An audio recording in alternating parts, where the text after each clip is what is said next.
हम लोग भगवत गीता के 13वें अध्याय के 17वें श्लोक को पढ़ रहे हैं। परमात्मा के गुणों का वर्णन भगवान श्री कृष्ण कर रहे हैं। वो परमात्मा और कोई नहीं, भगवान कृष्ण ही हैं। हाँ, आप लोग मेरे पीछे माइक पे बोलिए। कोई एक वक्त माइक पे बोल सकते हैं।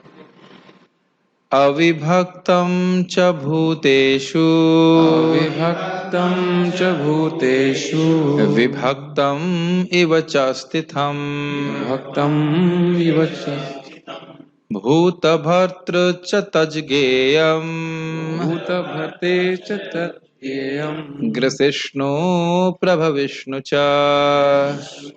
प्रभविष्व च। अविभक्तम च भूतेषु, समस्त जीवों में मैं बिना विभाजन के स्थित हूँ।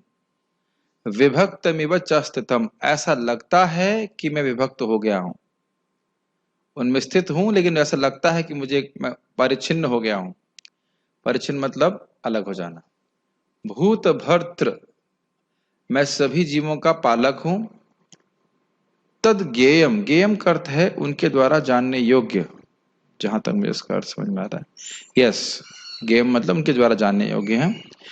ग्रसिष्णु मतलब उनका नाश करने वाला हूं, और प्रभविष्णु मतलब मैं उनका उद्भव स्थान, भगवान। यद्यपि परमात्मा समस्त जीवों के मध्य विभाजित प्रतीत होता है, लेकिन वह कभी भी विभाजित नहीं है। वह एक रूप में स्थित है। यद्यपि वह प्रत्येक जीव का पालन करता है, लेकिन यह समझना चाहिए कि वह सबों का संहार करता है और सबों को जन्म देता है। गीता भूषण टीका। अविभक्तम, वे एक हैं और विभिन्न जीवों में होने के कारण विभक्त नहीं हो गए हैं, परंतु ऐसा लगता है कि जीव की भांति वह भी अलग अलग विभक्त होकर के स्थित हों। जैसे सूर्य, मैंने उदाहरण दिया था, सूर्य एक जगह स्थित है लेकिन पानी के विभिन्न घड़ों में वह अलग अलग प्रतिबिंब दिखाई पड़ता है, तो ऐसा लग रहा है कि सूर्य को काट दिया गया, लेकिन ऐसा संभव नहीं है। किसी को फोन चाहिए पढ़ने के लिए तो यू कैन यूज दैट, ठीक है। इसीलिए यहाँ पे एवा नहीं लिखा है, एवा लिखा है। एवा मतलब लाइक, मतलब वस्तुतः भगवान विभक्त नहीं है, लेकिन ऐसा लगता है कि भगवान विभक्त हो गए। और इसीलिए जो निर्विशेषवादी हैं, जो इस धारणा से ग्रसित हैं, वह सोचते हैं कि भगवान का कोई रूप नहीं है, क्योंकि जैसे इस जगत में हम कोई वस्तु को काटते हैं तो उसका रूप समाप्त हो जाता है, वो अपने रूप में, मूल रूप में नहीं रहती है। लेकिन इसीलिए भगवान बोल रहे हैं विभक्त अविभक्तम विभक्तम इव, मैं अविभक्त रूप से सभी के हृदय में हूं, लेकिन ऐसा लगता है कि मैं सब में अलग अलग रूप से हूं। तो भगवान की चिंतन शक्ति को समझना होगा। श्रुति कहती है, इसको समझिए मेरी बात। जैसे यहां बता रहे हैं एग्जाम्पल, जीव की भांति, एग्जाम्पल पहले भी दिया गया था ये उदाहरण। जैसे हम सब लोग यहाँ बैठे हैं तो हर शरीर में एक अलग जीव बैठा है, लेकिन भगवान इस प्रकार से सबके हृदय में एक ही रूप में बैठे हैं कि अलग अलग बैठे हैं? सभी के हृदय में परमात्मा एक ही है कि नहीं? जीव अलग अलग हैं लेकिन परमात्मा एक ही है। बहुत आप लोग श्रद्धा से स्वीकार कर लेते हैं, लेकिन इसमें कुछ आश्चर्य नहीं लगता आपको?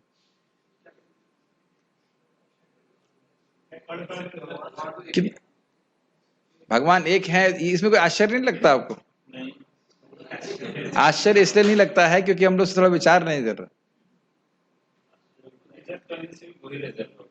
अगर आप थोड़ा विचार करेंगे तो रियली बहुत आश्चर्यजनक लगेगा। क्योंकि पहली बात यह है कि नहीं, ये नहीं बोला कि विश्वास मत करिए, उस चीज पे विचार कीजिए। विचार करना का मतलब ये नहीं कि आप विश्वास नहीं कर रहे हैं। अब विचार करने का मतलब है कि आप चमत्कृत हो जाएंगे। ये हाँ, ये क्या हो क्या रहा है? हर जगह भगवान है। जैसे सूर्य और प्रतिबिंब का उदाहरण दिया जा रहा है, ठीक बात है, लेकिन सूर्य उस प्रतिबिंब में नहीं है, उसका प्रतिबिंब वहां पे है। लेकिन भगवान तो अपनी पूरी शक्तियों के साथ हमारे हृदय में बैठे हुए हैं। अद्भुत है। हम लोग हमेशा सोचते हैं, हम सुनते भी, अपने को विस्तार करते हैं, इसका अर्थ क्या है, और इसको हम अपनी बुद्धि से समझ नहीं सकते हैं, लेकिन स्वीकार करना चाहिए। श्रुति कहती है कि यद्यपि वह एक हैं, फिर भी बहुत रूप में लगते हैं। एकोपि सन बहुधा यो वभाति, गोपाल तापनी उपनिषद। मतलब अकेले भगवान है और सब जगह। ऐसे हमने बताया था इस संबंध में, फिर से याद दिला रहा हूं। चक्रवर्ती पाद की टीका में 1.3.28 में क्या विशेषता है कि जीव भी बहुत सारे रूपों में है, लेकिन जीवात्मा एक समय में एक ही रूप प्रस्तुत कर सकती है।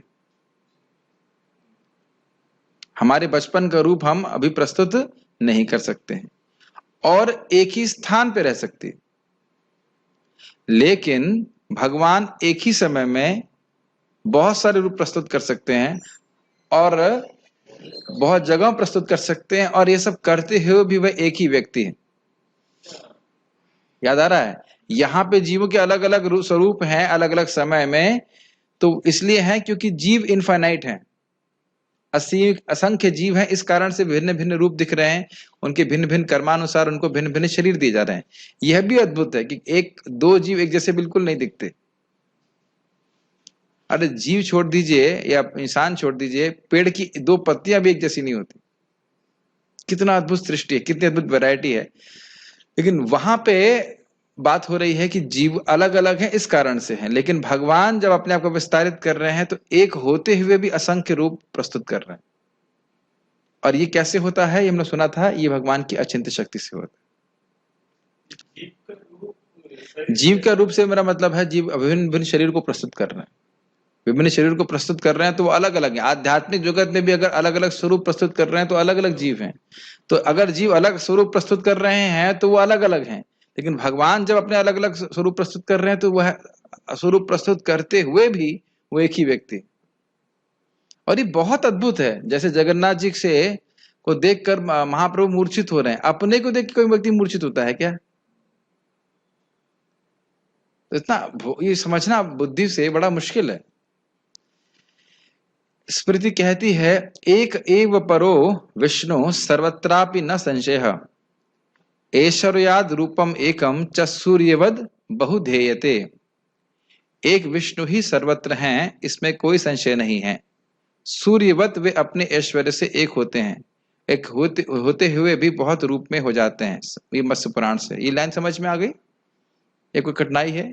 वो सूर्य वाला एग्जाम्पल दे रहे थे कि जिस प्रकार से सूर्य एक जगह स्थान में है और वो अपने आप को हर जगह विस्तारित कर रहे हैं, उसी प्रकार से भगवान तो निश्चित रूप से विष्णु ही है और एक ही जगह, और वो हर जगह अपने आप को विस्तारित कर रहे हैं, लेकिन अपनी सत्ता, अपना जो स्वरूप है उसको नहीं छोड़ते हैं।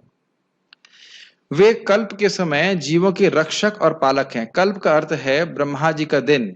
अभी कल्प चल रहा है ना? हाँ, श्वेतवराह कल्प, जो भी कह लीजिए, ब्रह्मा जी का एक दिन चल रहा है। तो कल्प के समय सृष्टि होती है और कल्प के बाद प्रलय हो जाती है। तो कल्प के समय वो भूत भर्तृ है, मतलब जीवों के पालक हैं। हवा पानी सब कुछ भगवान ही दे रहे हैं, जिसके द्वारा जीवों का पालन हो रहा है। और प्रलय के समय अपनी काल शक्ति से उनके सहारक भी हैं, ग्रसिष्णु। सृष्टि के समय वे अपनी जीव और प्रधान शक्तियों के द्वारा विभिन्न कार्यों के रूप में प्रभवनशील भी हैं, अर्थात प्रभव विष्णु। ये तीन गुण समझ में आए आपको भगवान के? भूत भर्तृ का अर्थ क्या है? पालन करने वाले। भर्ता पालन करने वाले। किस समय में पालन करने के लिए बताया गया? कल्प, मतलब ब्रह्मा जी का एक दिन। तो यह गुण तब लागू होगा जब सृष्टि हो चुकी है। और उसके बाद शब्द था ग्रसिष्णु। इसका अर्थ क्या हो समझे? हमने समझा, खा जाने वाला देखा जाता। ग्रास मतलब खा जाना, सब कुछ भगवान अपने अंदर ही समेट लेते हैं। तो प्रलय के समय वैसा कार्य करते हैं। और प्रभव विष्णु अर्थात, इसको थोड़ा समझना होगा, अपनी जीव और प्रधान शक्तियों, प्रधान का अर्थ है भौतिक शक्ति, प्रधान याद आ रहा है? भौतिक शक्ति अव्यक्त रूप में जब रहती है तो उसे प्रधान कहते हैं। और प्रधान में जब महाविष्णु का दृष्टिपात होता है, बहुत ध्यान पूर्वक सुनिए, फिलिंग द ब्लैंक्स। प्रधान में जब महाविष्णु का दृष्टिपात होता है, काल शक्ति के द्वारा शुभ होता है, उसे गुणों में शोभ उत्पन्न होता है और सृष्टि हो जाती है। क्या मिसिंग है इसमें? क्या मिसिंग है? जीवात्मा मिसिंग है। जीवात्मा को भूल गए आप। जीवात्मा भी अपनी दृष्टिपात के द्वारा भगवान उसमें स्थापित करते हैं। अरे सृष्टि हो जाएगी, शरीर देंगे किसको? इसीलिए मैंने बोला जीव आत्मा भी वहां पे होनी चाहिए। अपने दृष्टिपात के द्वारा भगवान जीवात्माओं को प्रकृति के गर्भ में स्थापित करते हैं और फिर उनको प्रधान से निकलने वाले भौतिक तत्व जो होते हैं उनसे उनके उसके अनुसार उनको शरीर प्रदान किए जाते हैं। सब भूल गए? ठीक है।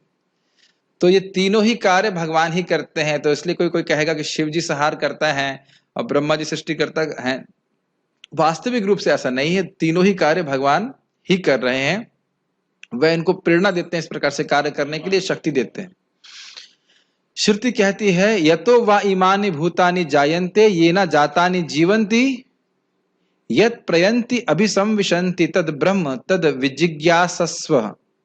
उस ब्रह्म को जानो जिससे सभी भूत आते हैं। भूत का अर्थ है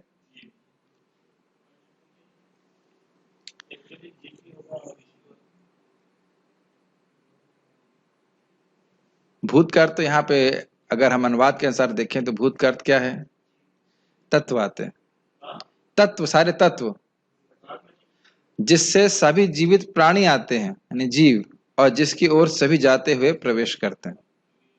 भौतिक सारा सब कुछ सारा समाज भगवान से आ रहा है और सारे जीव भगवान से आ रहे हैं और प्रलय के बाद उन्हीं में चले जाते हैं। तो ये बात अब क्यों बोल रहे हैं, इस श्लोक को क्यों कोट कर रहे हैं? ताकि जो बात उन्होंने भी बोली भूत भर्तृ प्रभविष्णु ग्रसिष्णु, उसको प्रमाणित करने के लिए इस श्लोक उन्होंने बोला। कैसे बहुत कठिन लग रही है? सब समझ में आ रहा है आप लोगों को? नहीं, रेगुलरली सुन रहे हैं उनके लिए तो थोड़ा आने लग गया होगा। तात्पर्य, भगवान सबों के हृदय में परमात्मा रूप में स्थित हैं। तो क्या इसका अर्थ यह हुआ कि वे बटे हुए हैं? नहीं, वास्तव में वे एक हैं।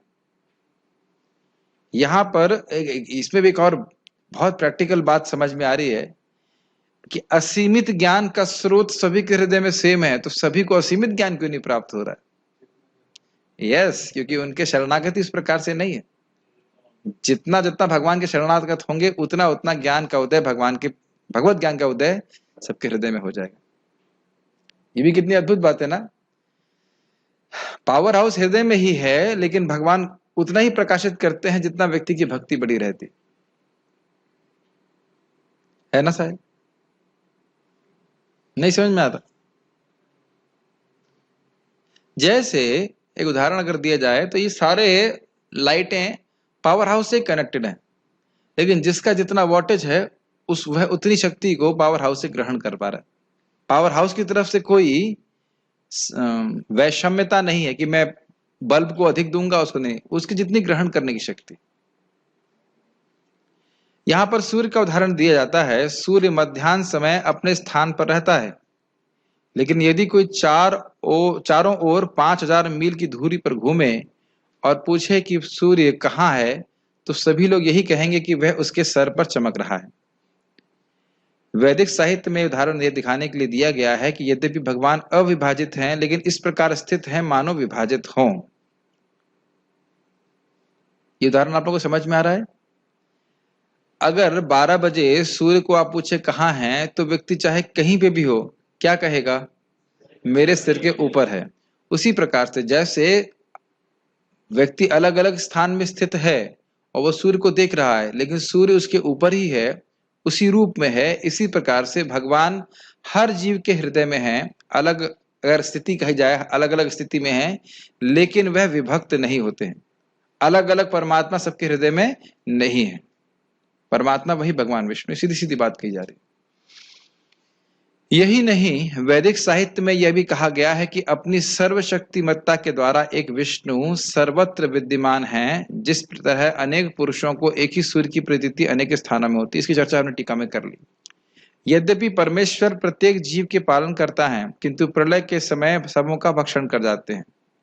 यह है ग्रसिष्णु शब्द की व्याख्या है।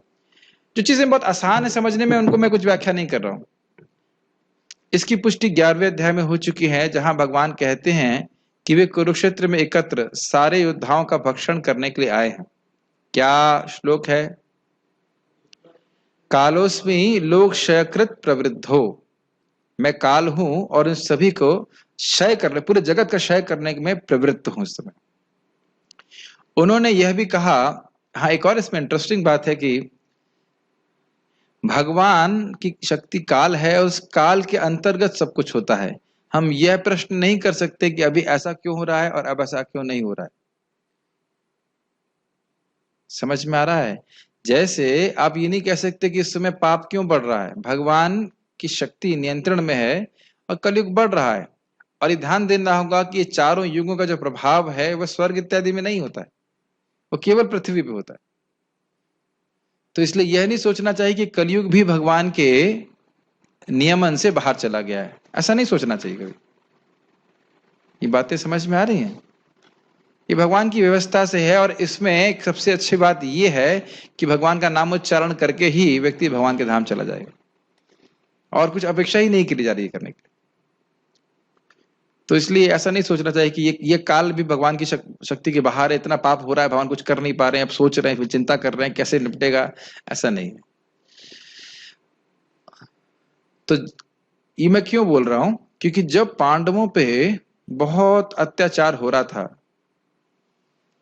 और उस समय भगवान वहां पे थे भी, तब कोई प्रश्न कर सकता है कि भगवान के होते हुए भी पांडवों पे इतना अत्याचार हो रहा है, तो कहां है तुम्हारे भगवान?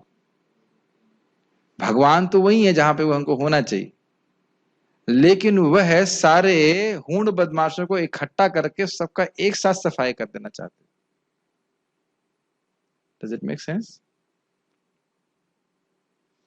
जैसे एग्जाम्पल मेरे मन में याद आ रहा है, उदाहरण, जब बरसात होती है, हमने पहले भी दिया है, एक बल्ब जलता रहता है और कीड़े आते रहते हैं और पीछे से एक छिपकली गप गप खाती रहती है। तो सारे हूण बदमाश इकट्ठे होकर दिए गए महाभारत में, और उससे पहले जरासंध ने सेवा किया था, सबको तो 23 अक्षौणी लाते थे, भगवान बैठे बैठे मार देते थे। तो जो पृथ्वी का भार था वो अपने आप ही कम कर दे रहे हैं। और यहाँ पे भी हम देख रहे हैं, अगर आजकल के परिप्रेक्ष्य में देखिए, तो ऐसा नहीं कि सभी लोग भक्तों से लड़ाई कर रहे हैं या सभी लोग हिंदुओं से लड़ाई कर रहे हैं।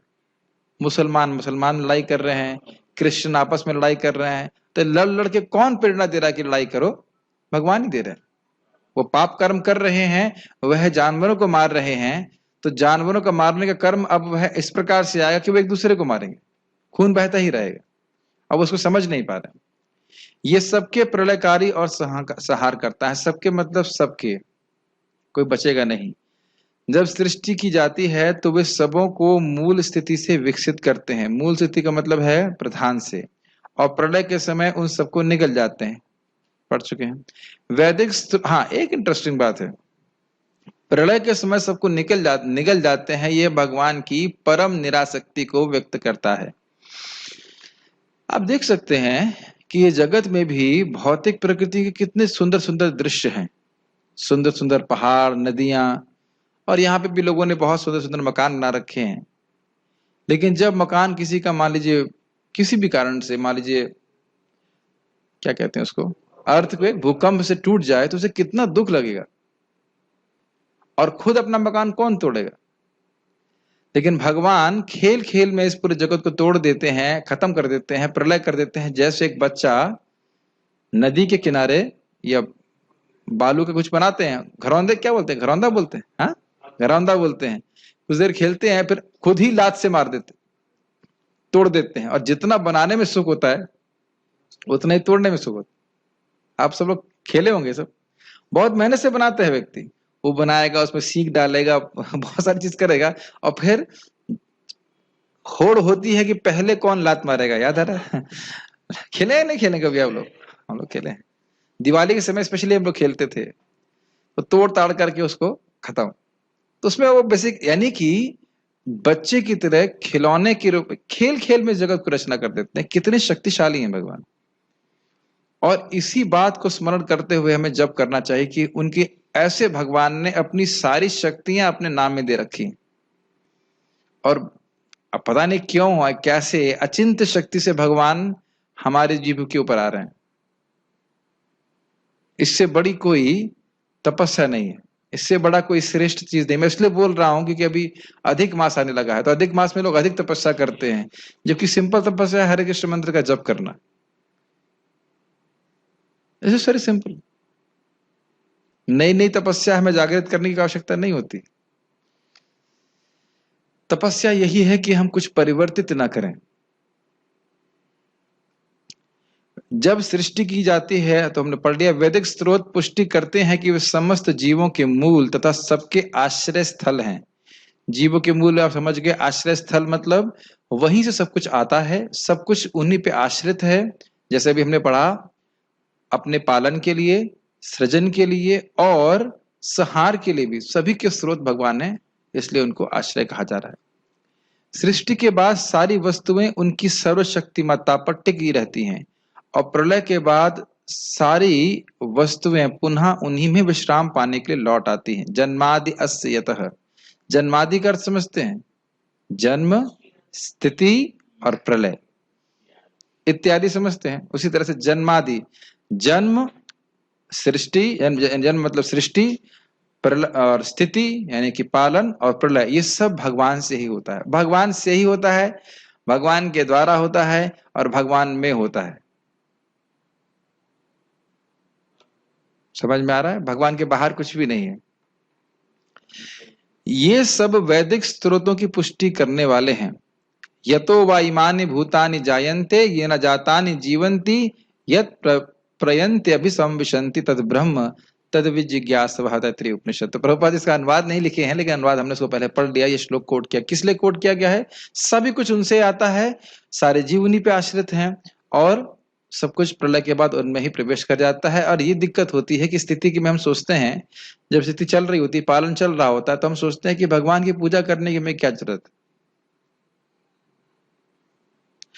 कम से कम हमारा इतना भाग्य तो है कि हमको पता है कि जीवन का लक्ष्य क्या होना चाहिए,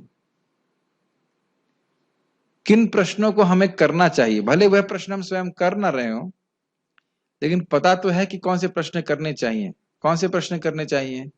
मैं कौन हूं, मेरा क्या कर्तव्य है भगवान के प्रति, भगवान कौन है। और ऐसा आपने कई बार सुना होगा उसको, लेकिन कभी इस प्रकार से रिफ्लेक्ट किया कि इस समय क्या मैं उन प्रश्नों का उत्तर दे रहा हूं या इन प्रश्नों से संबंध तोड़ लिया है। मेरी बातें समझ में आ रही है? सब कुछ पहेली जैसा लग रहा है। अगर मैं भोग कर रहा हूं तो क्या मैं उस प्रश्न का उत्तर जान रहा हूं, याद रख रहा हूं कि मैं कृष्ण का दास हूं, या उस समय मैं भूल जाना चाहता हूं कि मैं वास्तविक रूप से क्या हूं। अब भी नहीं समझ में आ रही बात? मैं कुछ पहेली की तरह बोल रहा हूं ताकि आप थोड़ा सोचिए कि मैं क्या कहना चाहता हूं। अगर हमें भोग करने का मौका मिल रहा है और उस समय कोई बोले अरे तुम तो कृष्ण के दास हो, तो हम क्या क्या उत्तर सुनना चाहते हैं? हम ये कमेंट सुनना ही नहीं चाहते हैं उस टाइम। हाँ, नहीं, मान लो कोई सुना भी दे तो ये बहुत महत्वपूर्ण बात है कि हम अपने संबंध को बहुत गंभीरता से नहीं जागृत करना चाहते। और ठीक है, वो भी बात एटलीस्ट स्वीकार करना चाहिए कि हम सीरियस नहीं है। It's very easy to accept that we are serious, but difficult to accept that we are actually not serious. जब भी मैं कोई नेगेटिव नहीं बोल रहा हूं, ये सच्चाई है। अगर आप थोड़े नम्र होंगे तो समझ में आएगा कि we are actually not serious. और जितना हम भक्ति थोड़ा सीरियसली करते हैं तो समझ में आता है। नहीं तो भागवत जब लिखा जाएगा pure devotee never ask anything from Krishna, तो लगेगा हाँ ये मेरी ही बात हो रही है।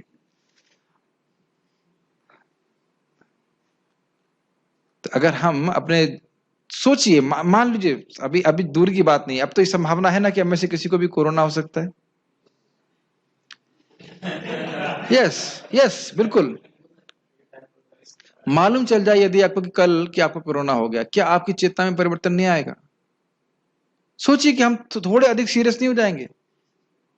किन छोटी छोटी बातों को लेकर के हम पकड़ते हैं। एटलीस्ट ये मेरा मेडिटेशन था, आज मैंने सुना एक भक्त को कोरोना हो गया, हो सकता है उसकी होप है कि वो बच जाए, लेकिन मान लीजिए ऐसा कोई डिजीज मालूम हो जाए कि जो अब अभी शरीर छोड़ना है, तब हमारी सीरियसनेस बढ़ जाती है। हम लोग वैसे स्टूडेंट्स की तरह हैं जो सोचते हैं एग्जाम अभी दूर है, अभी बाद में पढ़ेंगे। मैं अपने जीवन में देख रहा हूं, मैं बाकी की बात नहीं बोल सकता, कितना समय हम व्यर्थ करते हैं व्यर्थ की चीजों में, और उसका हिसाब एंड में रखना चाहिए कि उसका मानव जीवन प्राप्त हुआ। मैं वाणी से हरे कृष्णा बोल सकता था, भगवत गीता पढ़ सकता था, जप कर सकता था, और उसको कहाँ की बातों में लगा दिया, उलझा दिया अपनी वाणी को वहां पे। आज मैं ही जब कर रहा था, एकदम से पता नहीं कहाँ की बात याद आ गई। तब मैं सोच रहा था कि जिस भी वस्तु पे मैंने आंख गड़ाई है, वो संस्कार मन में बन जाता है। तब तो भक्त नहीं थे तो समझ में नहीं आता था ये बात, और फिर वह संस्कार बाहर मन में आता है। क्या इस बात को आप समझ रहे हैं? और हम लोग बड़ी मासूमियत से इन संस्कारों को डालते जा रहे हैं, और कितने प्रलय बीत गई, कितने सृष्टियां बीत गई हैं, हम समझ नहीं पा रहे हैं इस बात। इसे बहुत गंभीर बात है। मैं ज्यादा नेगेटिव नहीं बोलना चाहता, खाली नेगेटिव नहीं बोल रहा हूं, गंभीरता की बात कर रहा हूं। How much serious we should become in Krishna consciousness. आज ही से हमने देखा एक भक्त, बस ऐसा हुआ घर चले गए। बड़ी बड़ी बहुत गंभीर बात है, बहुत परेशानी की बात। लेकिन सबसे गंभीर बात यह है कि हम जन्म मृत्यु के चक्र में फंसे हैं, और हमारे माता पिता या कोई भी रिश्तेदार हमको जन्म मृत्यु के चक्र से नहीं निकाल सकते, और जो निकाल सकता है उसका आश्रय लेने के संबंध में व्यक्ति ध्यान नहीं दे रहा है। घर जाना वो जाना कोई बात नहीं है, लेकिन आप समझ पा रहे मेरी बात? छोटी छोटी चीजों को, the small problems are there in this world to eclipse the main problem. जो छोटी छोटी समस्याएं हैं वह मुख्य समस्या को ढकने का कारण बन जा रही है, और मुख्य समस्या यही है कि हम कृष्ण की विस्मृति में बने हुए हैं। ठीक है, हो सकता है इसका संबंध श्लोक से आपको नहीं लग रहा हो, लेकिन मैं खाली यही बात बोल रहा हूं कि कितने सारी सृष्टियां हो चुकी हैं, कब सीखेंगे हम लोग? थोड़ा सोचना चाहिए। लेकिन भगवान कितने धैर्यशाली हैं। बच्चा नहीं सीख रहा है फिर भी ट्यूशन भेज ही रहे हैं, सृष्टि करते जा रहे हैं, प्रलय कर रहे हैं, पालन कर रहे हैं। और भगवान, पॉजिटिव बात यह है कि हम जो कुछ भी भगवान की सेवा करते हैं, भगवान उसको हमेशा याद रखते हैं, भले हमें याद ना रहे, और उसको समय आने पर उसका फल भी देते हैं। ज्योतिषामपि तज्ज्योति, ज्योतिषामपि तज्ज्योति, तमसः परमुच्यते, तमसः परमुच्यते। ज्ञानं ज्ञेयं ज्ञानगम्यं, ज्ञानं ज्ञेयं ज्ञानगम्यं, हृदि सर्वस्य विष्ठितम्। हृदि सर्वस्य विष्ठितम्। तो इसमें भगवान क्या कह रहे हैं देखिए, ज्योतिषाम अपि तज्ज्योति, जितनी भी प्रकाशमान वस्तुएं हैं उनकी ज्योति मैं ही हूं। सूर्य को देखें आज आप, कृष्ण स्मरण हुआ, गुड।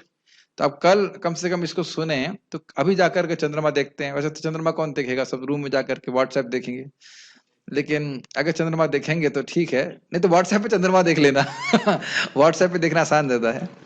तो चंद्रमा में आप जाकर अगर देखें तो हमेशा स्मरण करें कि शीतल जो किरणें आ रही हैं वह कृष्ण से आ रही हैं, ठीक है। तमसः परमुच्यते, ये जो भगवान हैं ये अंधकार से परे हैं, इन गुणों के परे हैं। ज्ञानम है, वह ज्ञान है, भगवान ज्ञान स्वरूप हैं। ज्ञेयम, ज्ञान के द्वारा जाने जाने वाली वस्तु है, और ज्ञान गम्य है, जिन्हें ज्ञान के द्वारा जाना जा सकता है। ज्ञान का मतलब समझ लेना चाहिए, भक्ति के द्वारा जाना जा सकता है। क्या तीन चीज सीख रहे हैं? भगवान स्वयं ज्ञान है, वो ज्ञेय हैं, उनको जाना जाना चाहिए, वो वेद्य हैं, यानी कि वेद्य हैं मतलब इनको जाना जा सकता है, और इसीलिए बोल रहे हैं ज्ञान गम्य है। गम्य मतलब जहां पे पहुंचा जा सके, जहां जाया जा सके, जहां पे ज्ञान की पहुंच हो, उसको ज्ञान गम्य वस्तु कहते हैं। प्रभु जी बहुत कठिन लग रहा है, क्या ये फीडबैक है, समझ में आ रहा है? ठीक। जैसे कभी कभी हम लोग प्रवचन में कहते भी हैं कि इस विषय में मेरी गति नहीं है, इसका अर्थ क्या है? मैं वहां, मेरी बुद्धि वहां पहुंच नहीं पा रही, समझ नहीं पा रही। ये सुने हैं वाक्य? तो ये कह रहे हैं इसी तरह से ज्ञान गम्य, ज्ञान के जो साधन बताए गए थे उसके द्वारा भगवान समझ में आते हैं। हृदय सर्वस्य विष्ठितम, भगवान सबके हृदय में बैठते हैं। किस प्रकार से बैठते हैं? नियामक के रूप में बैठते हैं। इस संबंध में बहुत अच्छी उक्ति महाराज कहते हैं कि इस दुनिया में भी हम देखते हैं कि चीजें अंदर से बैठ के कंट्रोल की जा रही हैं, बाहर से बैठ के कंट्रोल नहीं की जा रही है। मुझे बहुत अच्छा लगा। जरा एग्जाम्पल लिए जाए, कुछ एग्जाम्पल मेरे मन में याद आ रहे हैं। कार, हवाई जहाज, पावर हाउस, ट्रेन, और कौन सी, शिप। शिप तो निश्चित रूप से आप बाहर से कंट्रोल नहीं कर सकते। और कुछ, मेट्रो, यस मेट्रो ट्रेन ही हो गई। और कुछ याद आ रहा है? तो मोटा मोटा 6 एग्जाम्पल हम यहाँ देख रहे हैं यहाँ पे, जिसमें हम स्पष्ट रूप से देख रहे हैं कि अंदर से बैठ के ही व्यक्ति कंट्रोल कर रहा है। टैंक को तो ना बाहर से कंट्रोल करेगा, कोई तरीका नहीं है ना। तो आप देख सकते हैं कि यहाँ पे वस्तु जो कंट्रोलर है वो प्राय दिखाई भी नहीं पड़ता है। Yes no? तो लेकिन भगवान उसी प्रकार से सभी के हृदय में है और सबको उनके कर्मानुसार अपने उनके विभिन्न कर्मों में प्रेरित कर रहे हैं। तो अब जो व्यक्ति, इस पे बहुत गंभीर चीजें हैं कि जब कोई व्यक्ति नाम जप करता है, अज्ञान में भी करता है, तो जो उसका सुकृत जमा होता है, एक दिन भगवान से प्रेरित करते हैं, जाओ भक्तों के संग करो, भक्तों से सुनो, और फिर वो भगवान का ज्ञान प्राप्त करने लगता है। अपने जीवन में आपने देखा ही होगा। इसीलिए लोगों को हरे कृष्ण मंत्र जप करने की प्रेरणा जरूर देनी चाहिए। भले वो प्रवचन ना सुने, किसी तरह से यार आप, हमारा मन शांत रहेगा, किसी भी तरह जप करें वो, तो धीरे धीरे करके उनको भक्तों का संग करने की इच्छा भगवान स्वयं ही देंगे। Does that make sense? Okay. वे समस्त प्रकाशमान वस्तुओं के प्रकाश स्रोत हैं, वे भौतिक अंधकार से परे हैं और अगोचर हैं। अब आप अर्थ समझ रहे हैं। भौतिक अंधकार का मतलब केवल ये अंधकार नहीं जो ब्लैक ब्लैक दिखाई पड़ता है। अंधकार मतलब 3 गुण, रजगुण, तमगुण, सत्वगुण, उससे भगवान परे हैं। और अगोचर हैं, अगोचर का मतलब है कि इंद्रियों के परे हैं, भौतिक इंद्रियों से समझे नहीं जाते। वे ज्ञान हैं, ज्ञेय हैं और ज्ञान के लक्ष्य हैं। इससे पहले कि मैं आगे जाऊं, थोड़ा समझा देता हूं, शायद कुछ भक्त लोग नए हैं, उनको समझ में नहीं आता। आपको नाम भूल गया मैं, सौमिल के पापा बोलता हूं, लेकिन वैसे नाम क्या प्रभु आपका? अंशुमन प्रभु। ये क्या है? मोबाइल है। आप जान रहे हैं ना ये कि मोबाइल है?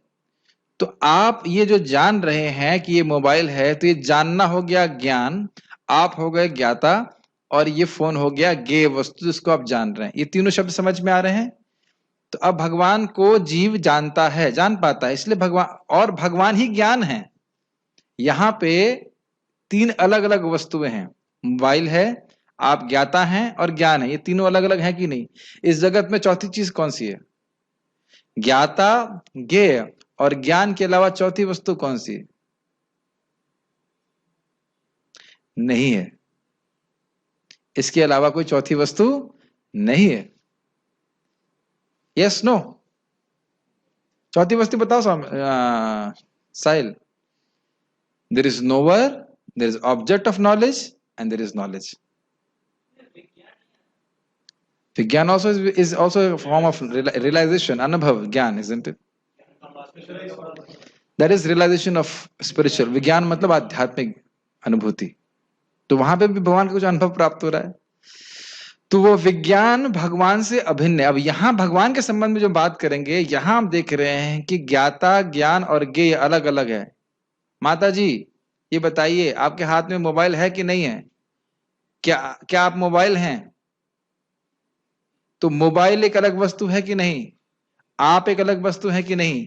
और आपका ये ज्ञान कि ये मोबाइल है, ये अलग वस्तु है कि नहीं? समझ में आ रहा है? तो इसी प्रकार से इस जगत में जीव है और वह अपने अनुभव, आसपास वस्तुओं को अनुभव कर रहा है। वो देखता है ये चीज ये है, ये चीज ये है, ये चीज ये है। तो वह वस्तु उस ज्ञान से कि ये क्या है, अलग है। क्या मेरी भाषा समझ में आ रही है? कठिन हो रहा है? ये तो मतलब मुश्किल नहीं है, समझ रहे हैं?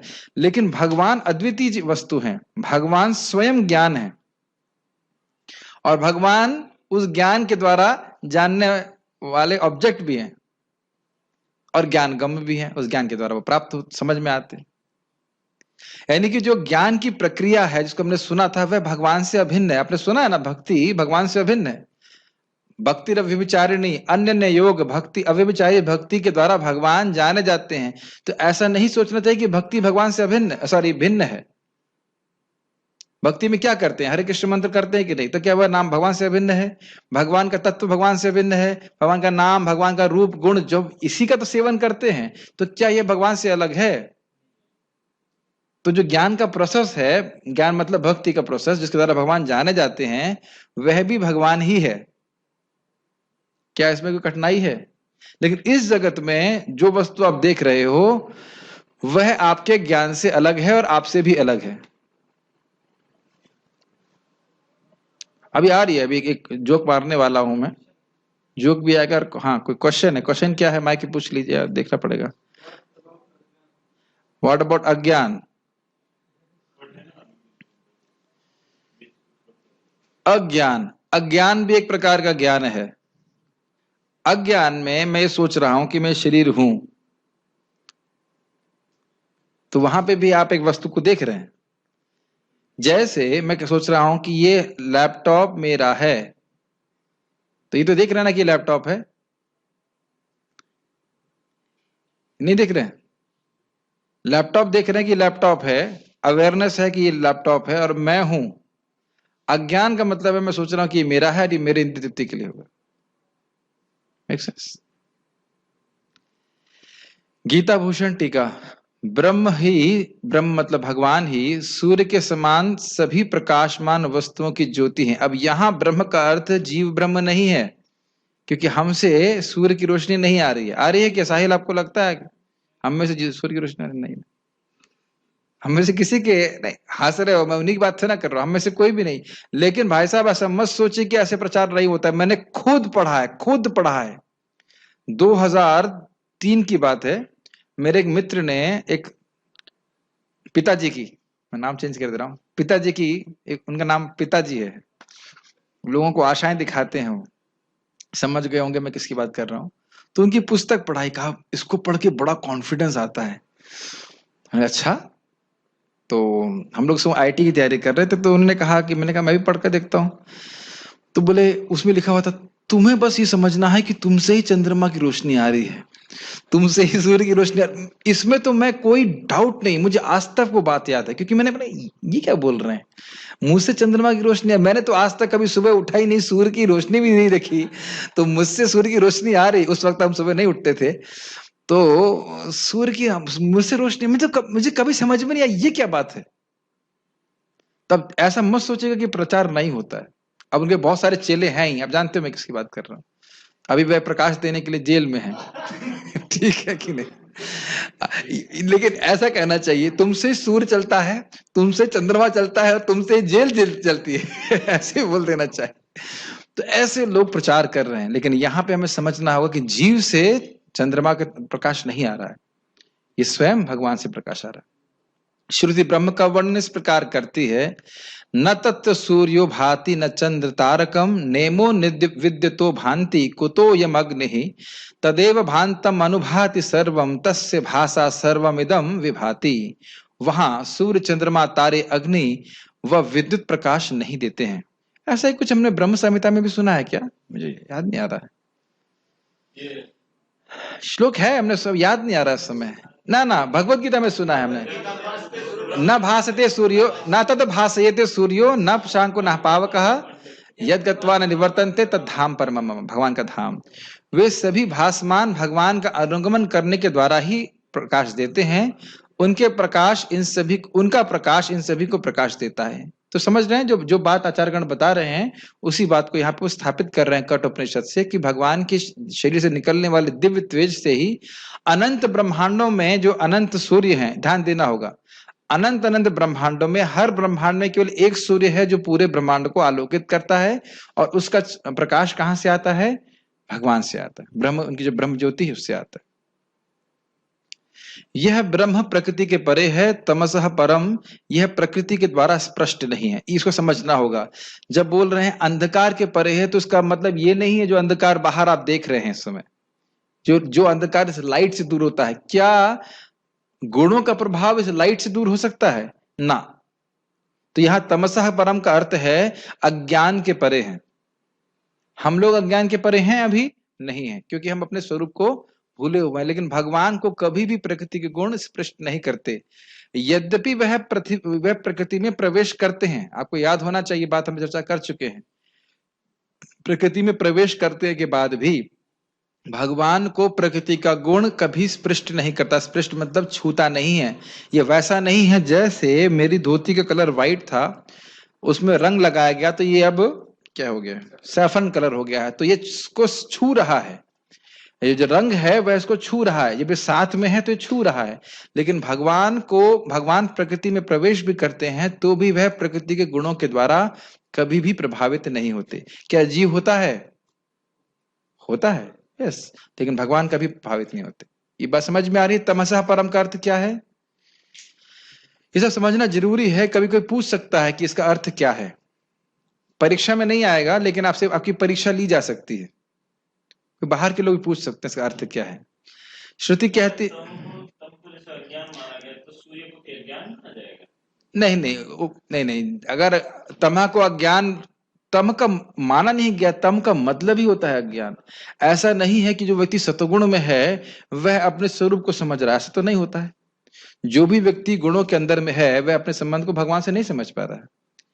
श्रुति कहती है आदित्य वर्णम तमसः परस्तात्, वे सूर्य के समान हैं और तम के परे हैं। श्वेता सूत्र उपनिषद की व्याख्या की जा रही है। आदित्य वर्णम में बड़ा सुंदर अर्थ है। क्यों? क्योंकि देखिए, जैसे सूर्य से तेज अपने आप निकलता है, और कब तक निकलता रहेगा? अशेष तेज निकलता ही रहेगा, ऐसा नहीं कि सूर्य कभी ठंडा हो जाएगा। उसी प्रकार से भगवान से दिव्य तेज निकलता ही रहता है, उसका स्रोत कोई और नहीं है।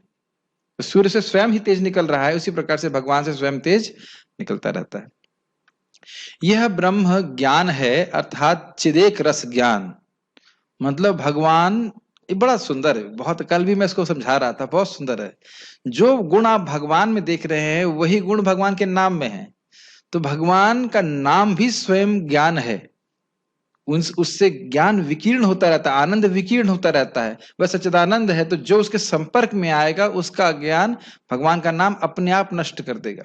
जैसे आप देख ही रहे होंगे, जो लोग साधना कर रहे हैं, जब कर रहे हैं, उन्हें धीरे धीरे भगवान की बात भी समझ में आने लगी है, इज़न्ट इट?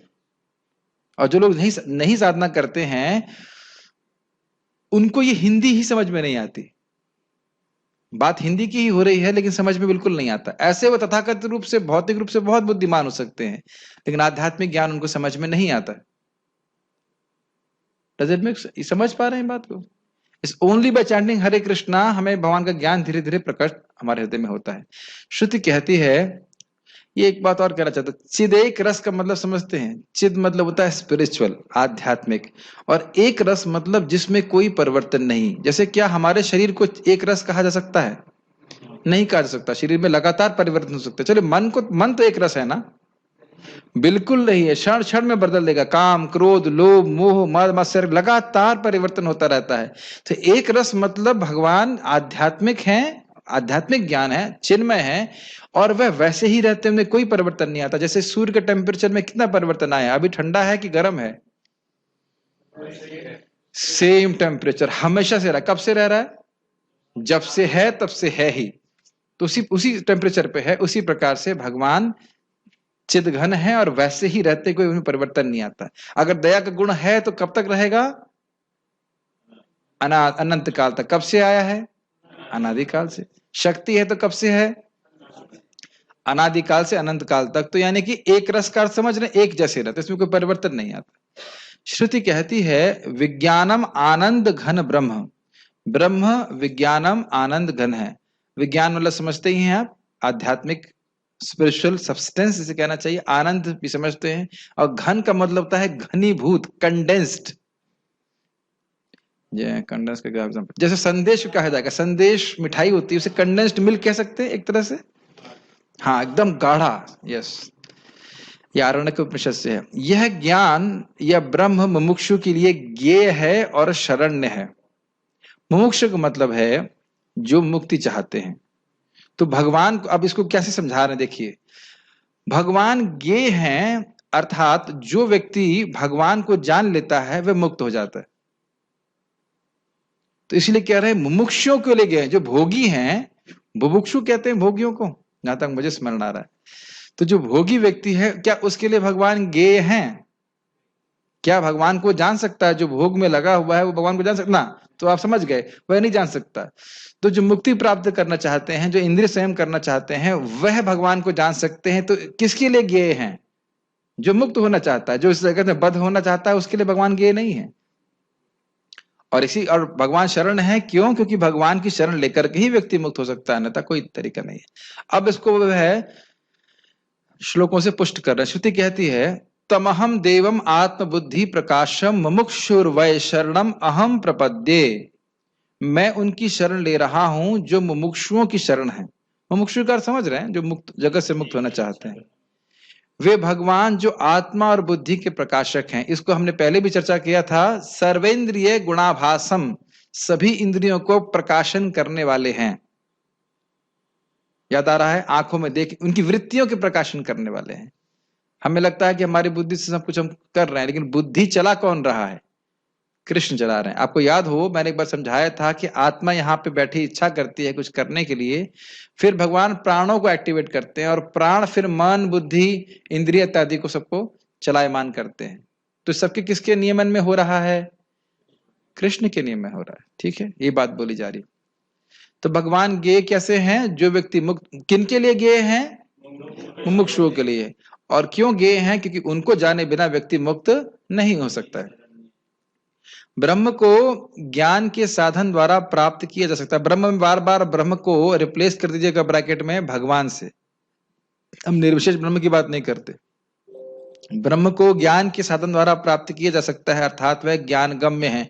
और यहाँ पे ज्ञान का अर्थ क्या है? भक्ति। क्यों? ज्ञान के द्वारा ज्ञाता ज्ञेय को जानता है। तो भक्ति के द्वारा, क्योंकि भगवान का भक्त भगवान को जानता है जो ज्ञेय वस्तु है, इसलिए भक्ति को ही ज्ञान कहा जा रहा है।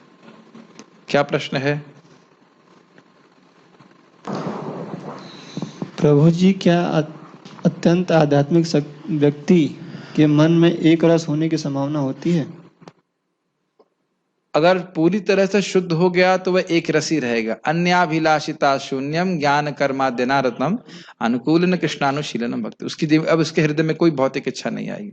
सुखम आत्यंतिकम यत्तद बुद्धि ग्राह्यम तेन्द्रियम वेत्ति यत्र न चैवायम स्थितश्चलति तत्वतः। जो व्यक्ति भगवत प्रेम की स्थिति को प्राप्त कर गया, अब बाहर से कितना भी कष्ट आए, उसकी मति भगवान के अलावा कहीं नहीं जाएगी। ठीक है, लेकिन अभी हम लोग एक रस नहीं है। ब्रह्म को ज्ञान के साधन के द्वारा प्राप्त किया जा सकता है, अर्थात यह ज्ञान गम्य है। हाँ, इससे क्या बहुत सुंदर बात है, यानी कि ऐसा नहीं है कि भगवान को देखा ही नहीं जा सकता। यह एक बहुत ही प्रेरणादायक बात है। साहिल, कभी आपको क्या लगता है एक दिन आपको भगवान मिलेंगे?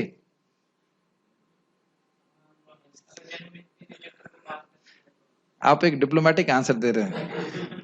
ये होता है ना कि वो चाइना का स्पोक्स पर्सन, इस्कॉन का स्पोक्स पर्सन, पीआर वाले होते हैं ना। मेरा प्रश्न ये नहीं है, मेरा प्रश्न शायद, तो इस श्लोक से भगवान स्वयं बोल रहे हैं ज्ञान गम्य है। अगर इस भक्ति के पथ को तुम स्वीकार करोगे तो अंत में कौन मिलेंगे? कृष्ण। जैसे आज महाराज समझा रहे थे ना, एक पुल है, उस पुल पर हम छोटी चींटी की तरह हैं। पुल हमने नहीं बनाया है, ये भक्ति का पुल भगवान ने दिया है। बस वो चलते रहिए। चींटी को कितना दिखाई देगा? बहुत थोड़ा सा दिखाई पड़ेगा। यस, चींटी को बहुत दूर तक नहीं दिखाई पड़ेगा। वैसे मैं चींटी नहीं हूं, लेकिन फिर भी चींटी से को बहुत दूर तक नहीं दिखाई पड़ेगा। उसे अपना अगला स्टेप देखना है। देखते देखते चलते चलते देखेंगे कि एक दिन हम पुल पार कर गए और पुल के अंत में कृष्ण है। कभी कभी मैं प्रवचन में बोलता हूँ क्या भक्तों को सोना नहीं चाहिए जब मैं ये वो, तो एक भक्त ने बोला प्रभु आप निंदा कर रहे हैं। अगर निंदा नहीं कर रहे हैं, या मैं भी भक्त को क्लास के पहले थोड़ा डांट के आया, क्यों आप मंदिर में बैठ के जप नहीं करते हैं? क्योंकि देखिए हम बहुत गंभीर लक्ष्य लेके चल रहे हैं और माया आपको छोड़ना नहीं चाहती है। माया ऐसी माँ है जो आपसे बहुत प्रेम करती है। कहती बेटा यहीं रहो, जब मैं मर जाऊं तब तुम भगवान के पास जाना। अब माया कभी मरती नहीं है, उसका नाम भी अजा है। ये माताओं को नहीं बोल रहा हूं, या ब्रह्मचारियों को नहीं बोल रहा हूं, सभी के पीछे लगी हुई माया। आप ऐसा सोचिए, फॉर एग्जाम्पल अभी सोचिए, मान लीजिए हम लोग जेल में हैं यहाँ पे, अब मैं एक कैदी हूं जो बाहर निकलने का रास्ता मालूम चल गया है, और मैं आप सब लोगों को इकट्ठा कर रहा हूँ, भाई निकलने का रास्ता मालूम चल गया, सुरंग यहाँ से खोदेंगे, ये करेंगे, वो मीटिंग चलेगी, तो क्या लगता है पुलिस वाले आपके पीछे नहीं लगेंगे? स्पॉटलाइट लग जाएगी, भाई ये क्या कर रहा है, खुद तो भाग ही रहा है, दूसरों को भगाने का प्रयास कर रहा है। तो माया कांस्टेंट ऑब्जर्वेशन में लगी, किसी तरह इसको जप ना करने दें, इसे भक्ति ना करने दें, क्योंकि नाम जप किया तो भगवान की स्पॉटलाइट आपके ऊपर है कि ये व्यक्ति मेरा है, इसकी रक्षा मुझे करनी। बार बार इस बात को बोल रहा हूं। आज भी मेरे भक्तों के प्रति मुझे बहुत सम्मान की भावना आ रही थी कि जो भी जप कर रहा हूं, सो देखो क्या है, महाप्रभु की आज्ञा क्या है, खाईते सुईते यथा तथा नाम ले, ठीक, कोई दिक्कत नहीं, खाते सोते हुए नाम करो, लेकिन ये इंस्ट्रक्शन नहीं है कि जब करते हुए सोते हुए नाम लो, ये बोल रहे हैं, लेकिन नाम लेते हुए सो ये नहीं बोल रहे हैं। बोल रहे हैं ऐसा बोल रहे हैं ऐसा कोई श्लोक नहीं है ना, खाईते सुईते यथा तथा नाम लो, खाते सोते हुए तुम नाम करो, लेकिन नाम करते हुए सो ये तो नहीं बोल रहे, क्योंकि नाम करते हुए अगर सो गए तो फिर अपराध छोड़ दीजिए, नाम ही नहीं होगा। टेस्ट वेस्ट छोड़ दीजिए, जब आप बोलेंगे ही नहीं तो कैसे होगा बताइए। टेस्ट की बात उसकी बात छोड़ दीजिए। तो पहला लक्ष्य प्राय सभी साधकों का ये है कि वह सोई नहीं और बात नहीं करें।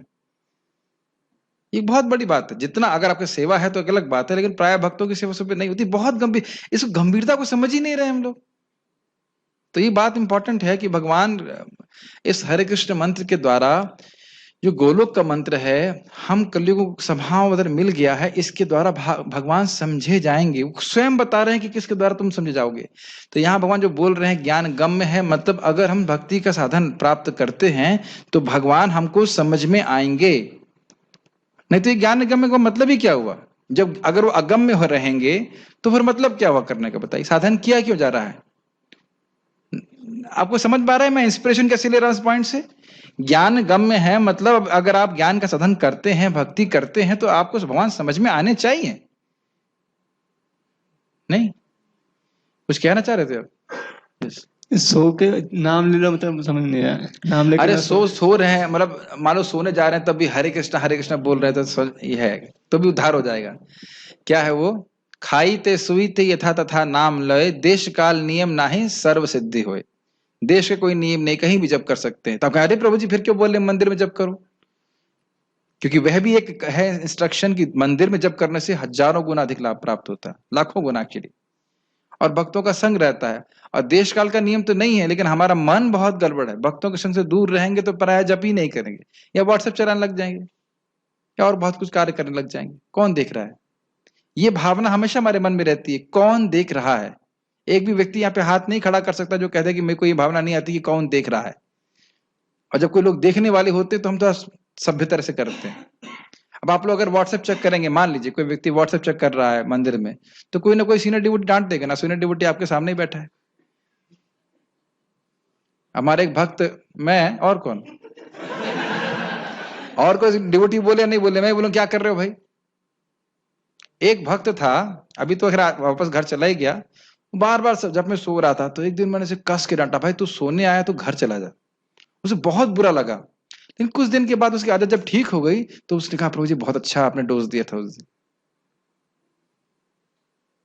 क्योंकि इस समय गेम जो है ना, ये जन्म और मृत्यु के बीच वाला गेम है, ये हल्का फुल्का गेम नहीं है, और उसके अलावा हमारे पास कोई समय नहीं होता है।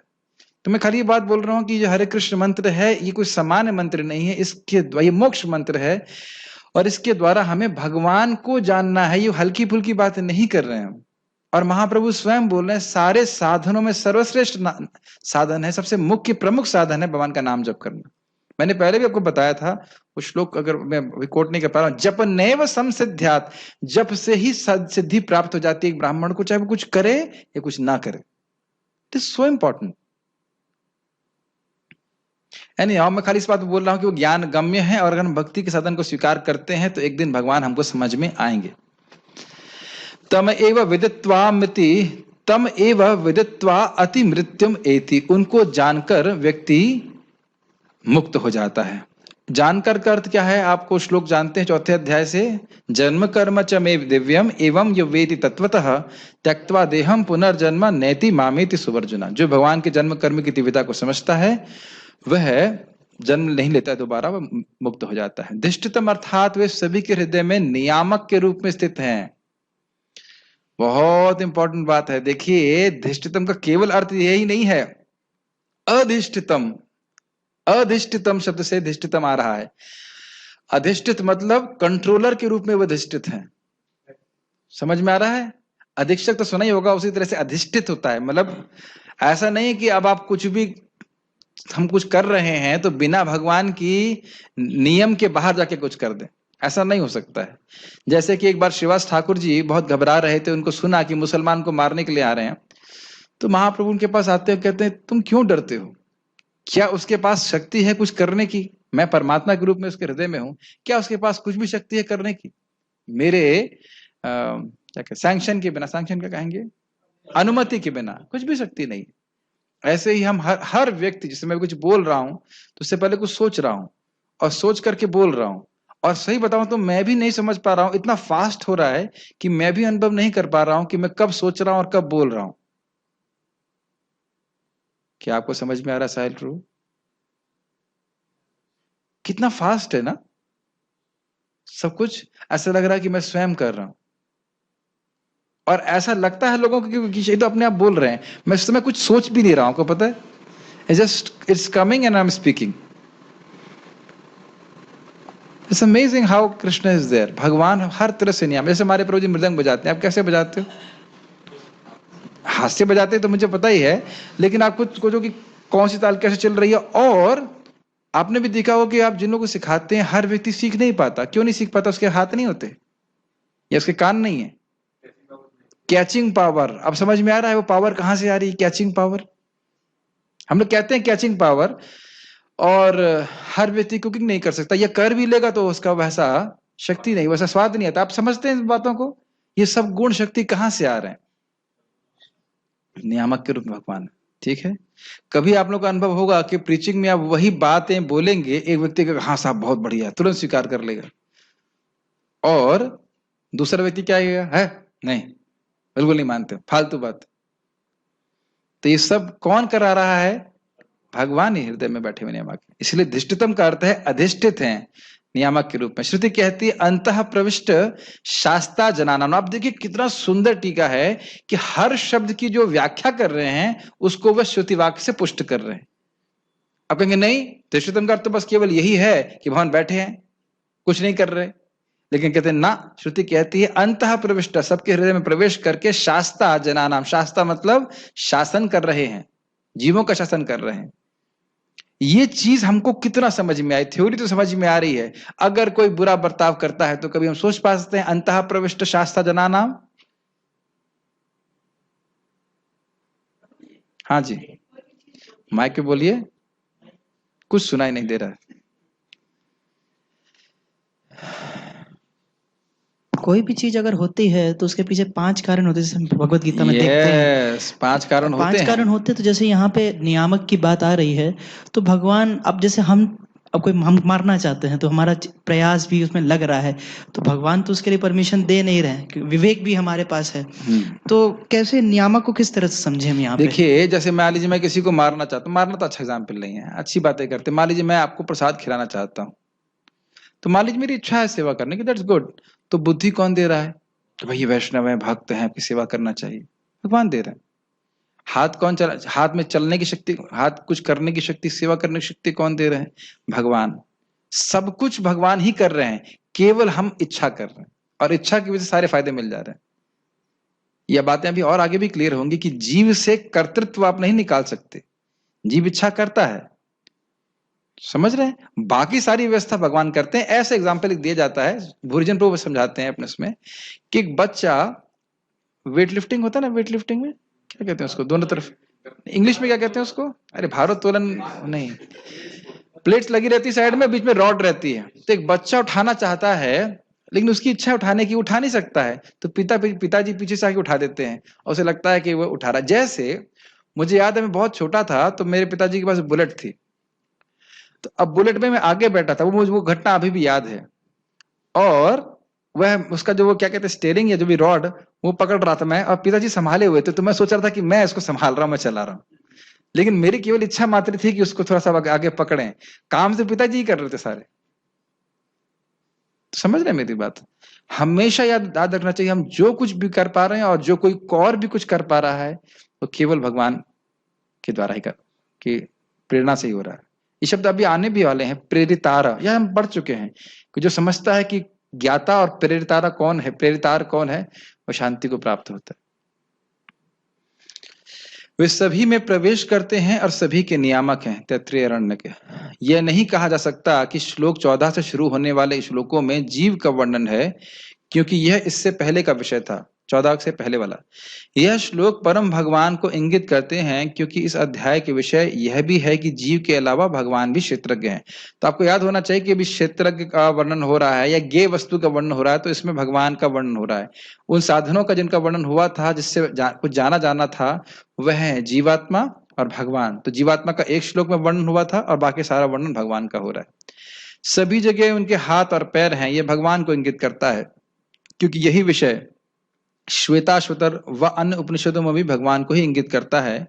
यहाँ पर भी अन्य उपनिषदों के समान एक समान, हाँ, उपनिषदों के समान जीव और भगवान की व्याख्या को मिश्रित रूप में प्रस्तुत किया गया है। यानी कि 14 के पहले वाले श्लोक में जो था अनादिमत परम में, उसमें भगवान ने जीव का वर्णन किया और उसके बाद भगवान का वर्णन कर रहे हैं। लेकिन यदि कोई आचार्यों की टीका नहीं पढ़ता है, आचार्यों का अनुगत्य नहीं लेता है, तो वह जीव के गुणों को भगवान के गुणों से मिक्स करके समझेगा। और आप ये देख सकते हैं बहुत बार उपनिषदों के कोटेशन दिया गया था, तो कहीं पे उस बात को ब्रह्म को जीव से लिया गया और कहीं पे ब्रह्म को भगवान से लिया गया। तो वह कंटेक्स्ट में समझना होता है। अपने मन से कोई समझेगा तो मायावादियों की तरह वो सोचेगा कि जीव ही भगवान हो गया। तात्पर्य प्रभुपाद का पढ़ते हैं यहां तक। अच्छा, ये शैली समझ ठीक है कि हम थोड़ा थोड़ा पढ़ाते हैं फिर समझाते हैं, समझ में आ जाता है। अब अगर आप इसको दोबारा पढ़ना चाहते हैं, पूरी तरह समग्रता में समझना चाहते हैं, तो फिर आपको स्वयं फिर से एक बार पढ़ना होगा, तब वो समझ में आएगा। एक मेरा अनुभव है कि आज सुबह हम सुन रहे थे महाराज के प्रवचन को, लेकिन अभी मैं जब रिकॉर्डिंग सुन रहा हूं तो मैं देख रहा हूं कितनी बातें मैं मिस कर देता हूं।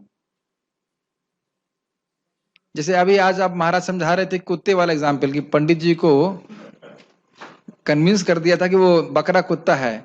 तो मैं उस वक्त प्रवचन सुन रहा था, क्योंकि उससे पहली वाली बात का लिंक टूट गया था, तो मैं समझ नहीं पा रहा था महाराज जी एग्जाम्पल दे क्यों रहे हैं। लेकिन महाराज जी समझा रहे थे कि अगर किसी व्यक्ति को संशय हो जाता है तो वह संशय की तरफ ही जाता है, इस बात को समझा रहे थे। तो इसलिए प्रवचनों को अगर आप समझना चाहते हैं तो वापस एक बार पढ़ना पड़ेगा। इसलिए मैं कुछ बाहर नहीं जा रहा हूँ, केवल जो टेक्स्ट है उसी को समझाने का प्रयास कर रहा हूँ। दोबारा पढ़ सकते। तात्पर्य, परमात्मा या भगवान ही सूर्य, चंद्र तथा नक्षत्रों जैसी प्रकाशमान वस्तुओं के प्रकाश स्रोत हैं। जिन चीजों की व्याख्या हम कर चुके हैं उसको नहीं करेंगे, कर चुके हैं। वैदिक साहित्य से हमें पता चलता है कि वैकुंठ राज्य में सूर्य या चंद्रमा की आवश्यकता नहीं पड़ती, क्योंकि वहां पर परमेश्वर का तेज है। इसकी हो चुकी थी व्याख्या। भौतिक जगत में वह ब्रह्मज्योति या भगवान का आध्यात्मिक तेज महतत्व अर्थात भौतिक तत्वों से ढका रहता है। भगवान का तेज है इस जगत में, लेकिन प्रकाशित नहीं होता है। कुछ पूछ रहे थे, माइक इनको दीजिए जब तक मैं आगे पढ़ रहा हूं। अतएव इस जगत में हमें सूर्य, चंद्र, बिजली आदि के प्रकाश की आवश्यकता पड़ती है, लेकिन आध्यात्मिक जगत में ऐसी वस्तुओं की आवश्यकता नहीं होती। एक छोटा सा मेडिटेशन, ये जगत ही अंधकार में है, यस नो? अगर सूर्य को हटा दीजिए तो एकदम गुप्त अंधेरा, एकदम गुप्त अंधेरा, डरावना है ना? एकदम जीरो अंधेरा। सूर्य हटा दीजिए, एकदम अंधेरा। यस वो जी, जैसे आपने बताया कि आध्यात्मिक जगत में सूर्य नहीं है, और आध्यात्मिक जगत में सूर्य नहीं है, ये कब मैंने कहा? रिकॉर्डिंग में तो ऐसा बोला नहीं गया है कभी। वहां पे सूर्य भी है, चंद्रमा है, लेकिन उनके प्रकाश की आवश्यकता नहीं है। आध्यात्मिक जगत में क्या है ये समझना तो बड़ा कठिन है। फिर भी आपका प्रश्न पूछिए। सूर्य का आपने वर्णन नहीं सुना है तो गोलोक में केवल लीला होती है ना, सुबह वाली, दोपहर वाली, रात्रि वाली। यदि भगवान का प्रकाश तो हमेशा प्रकाशित रहता होगा। चंद्रमा हो सकता है तो सूर्य नहीं हो सकता है, तारे नहीं हो सकते हैं।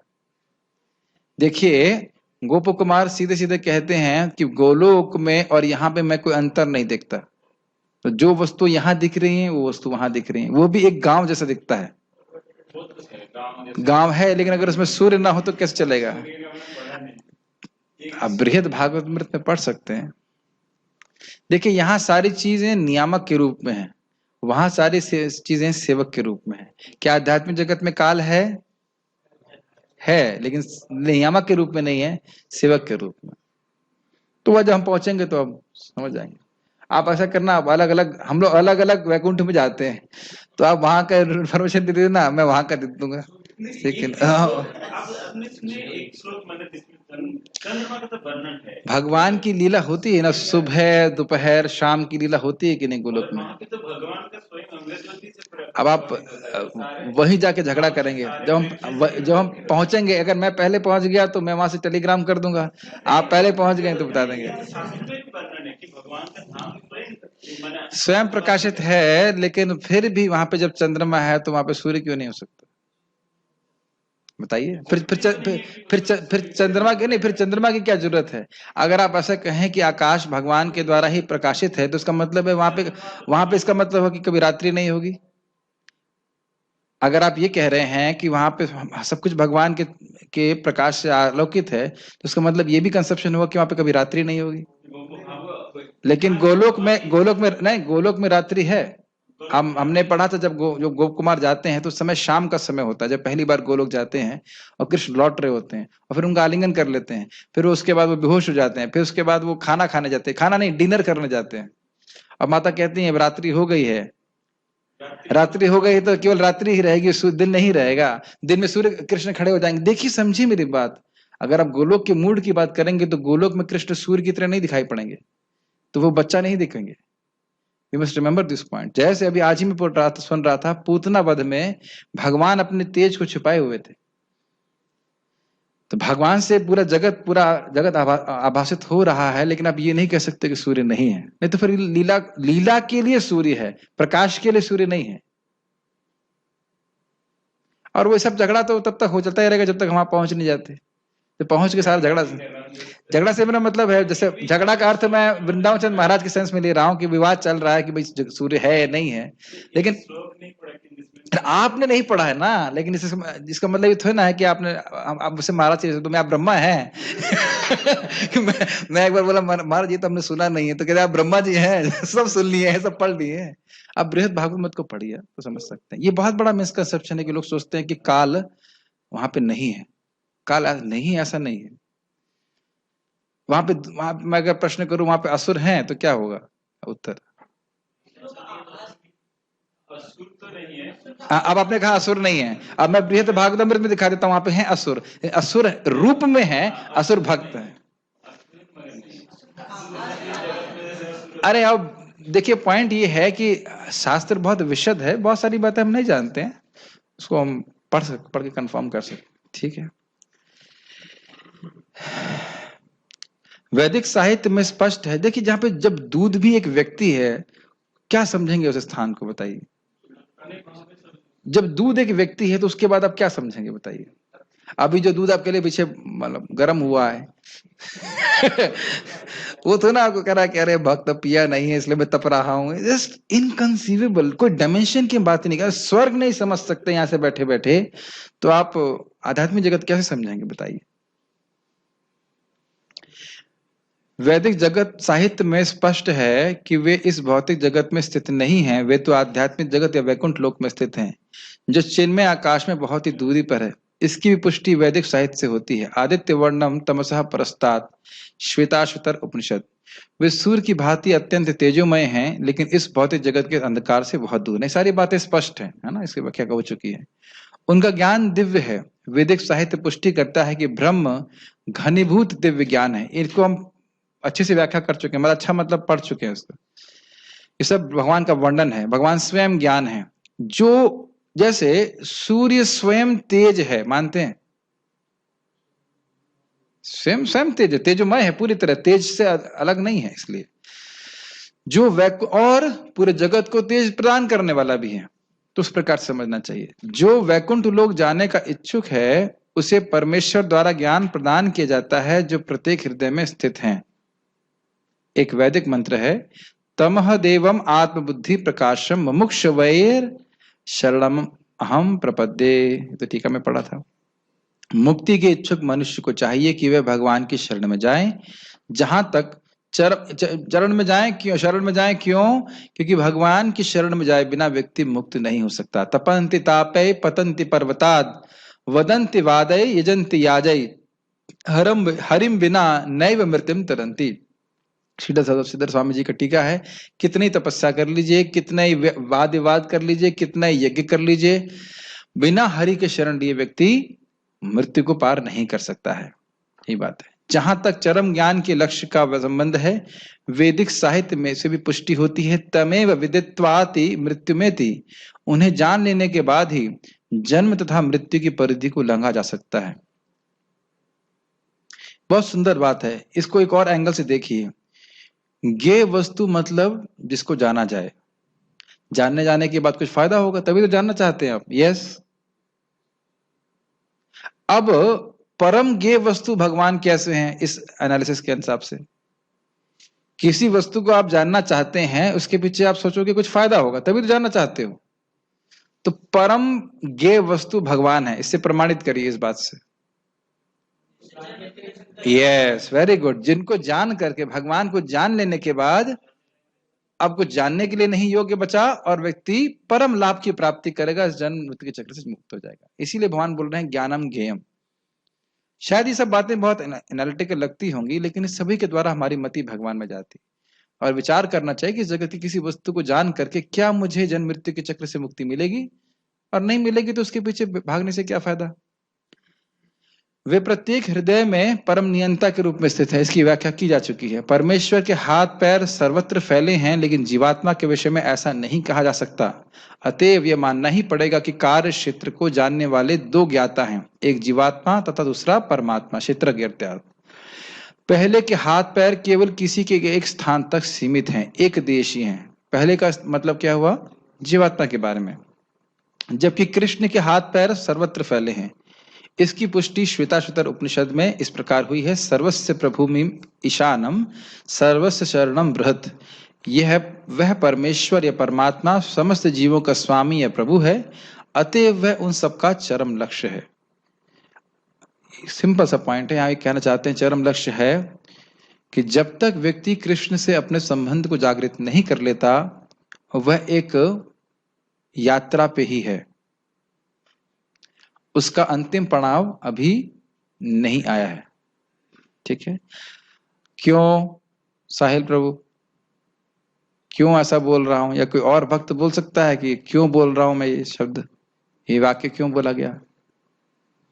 यस कृष्णा। शरीर बदलते रहता है, वो तो अंतिम पड़ाव कहाँ से आएगा उसका? बार बार शरीर बदल रहा है, बार बार जन्म मृत्यु के चक्कर में जा रहा है। ठीक है, ये भी उत्तर हो सकता है। और कुछ? सब लोग अग्री कर गए, लेकिन क्या अग्री इसीलिए किए गए थे कि क्लास जल्दी समाप्त हो जाए? हाँ हाँ बोल देना कुछ कुछ कुछ। माइक दीजिए। यस। जब तक भगवान को नहीं जानेंगे तब तक तो ये चलता रहेगा जन्म मृत्यु का चक्कर, क्यों अंतिम में उन्हीं के पास ही सब कुछ हो सकता है फाइनल। ठीक है, वही बात आप थोड़ा सा अलग तरह से कह रहे हैं, लेकिन मैं खाली ये बोल रहा हूं कि भगवान को जानना मतलब भगवान के सच्चिदानंद स्वरूप की अनुभूति करना। जो भगवान से आने वाला सुख है उसकी अनुभूति करना, और वह अनुभूति होती है भगवत प्रेम के द्वारा। जो भगवान से हमारा संबंध है उसको जागृत कर लेना। बहुत गंभीर बातें मैं जो खाली बोल ही रहा हूं, उनका बहुत वेटेज है, बहुत वेटेज है। जब तक कृष्ण से संबंध को व्यक्ति जागृत नहीं करता है, वह असंतुष्ट ही रहेगा। सवै क्या है वो? सवै पुंसाम परो धर्मो ये तो भक्तिर अधोक्षजे अहेतु की अप्रतिहता ये नात्मा सुप्रसिद्ध। जब तक यह प्रेमा भक्ति की स्थिति प्राप्त नहीं होगी, जीव संतुष्ट नहीं हो सकता है। ये बात है। इसीलिए चरम लक्ष्य कृष्ण को कहा गया है। अतएव इस बात से मना नहीं किया जा सकता कि परमात्मा तथा जीवात्मा सदैव भिन्न होते हैं। कभी भी जीव भगवान नहीं बन सकता और न भगवान कभी जीव बनते हैं। कोई प्रश्न है किसी का? एक ही यहाँ पे तो प्रश्न नहीं है, और यहाँ आप में से किसी का कोई प्रश्न है? ओके, चलिए stop here then. Srimad Bhagavad Gita की जय, श्रील प्रभुपाद की जय। क्वेश्चन